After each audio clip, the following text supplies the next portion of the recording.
আসসালামু আলাইকুম সুপ্রিয় দেশবাসী। হিজবুত তাহরিরকে চরম ধোলাই করেছে আমাদের দেশপ্রেমিক সেনাবাহিনী এবং পুলিশের ভাইয়েরা। তাদেরকে অভিনন্দন জানাই।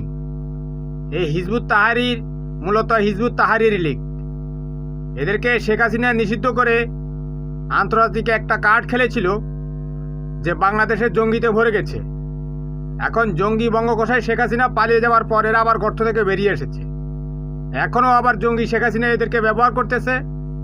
সে তার প্রত্যেকটা হোয়াটসঅ্যাপ মিটিংয়ে বাংলাদেশের জঙ্গিতে ভরে গেছে বলে আন্তর্জাতিকভাবে প্রচারণা চালাচ্ছে।